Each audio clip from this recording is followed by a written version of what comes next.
जी अब company account की basics, step by step approach, उसको हम देखते हैं। पहली अप्रोच क्या है कि भाई इक्विटी क्या होती है कंपनी की। भाई अगर हम इक्विटी साइड, बैलेंस शीट में तीन साइड होती है ना, एक होती है एसेट साइड, एक होती है लायबिलिटी साइड और एक होती है कैपिटल साइड। सोल ट्रेडर की कैपिटल साइड क्या होती है बेटा?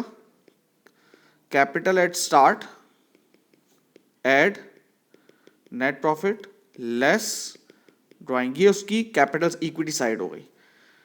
पार्टनरशिप की क्या होती है बेटा? Equity side, capital side, partner के कैपिटल अकाउंट्स और पार्टनर्स के करंट अकाउंट, ये उसकी इक्विटी साइड होती है। लेकिन कंपनी में जो इक्विटी होती है वो ये होती है भाई, पहले तो आप शेयर कैपिटल लिख देते हैं, कैपिटल शेयर्स का जो कैपिटल है वो लिख देते हैं। फिर आप शेयर प्रीमियम, ये अभी अभी बताऊंगा थोड़ी देर में, ये लिख देते हैं। फिर आप जनरल रिजर्व्स लिख देते हैं।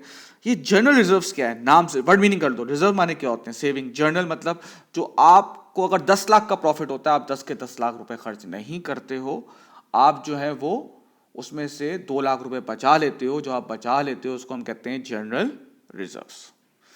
फिर आप इक्विटी में लिखते हैं रिवैल्यूएशन रिजर्व, यानी कि आप कंपनी में जो भी एसेट्स की रिवैल्यूएशन होती है, 1 लाख से एसेट 1,20,000 पे चला गया, तो आप एंट्री क्या बनाओगे? मशीन बढ़ गई या कम हो गई? बढ़ गई। मशीन जब बढ़ती है तो वो क्या होती है? डेबिट होती है। और रीवैल्यूएशन रिजर्व वो क्रेडिट होता है, डबल एंट्री होती है। तो इक्विटी साइड में ये भी आ गया। और फिर आती है रिटेन अर्निंग, जो आपका प्रॉफिट फॉर द ईयर और वो सारी जो यहाँ पे प्रॉफिट वगैरह जो आप देखते हैं ना, यह इसका बनता है। खैर इसको तो रिटेन अर्निंग को डिटेल में भी करेंगे। इक्विटी साइड बनती है, ठीक है ना।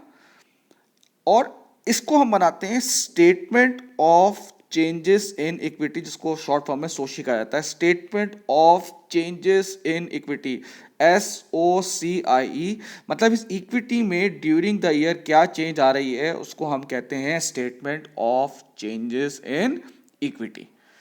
ठीक है, ये है आपका पहला स्टेप।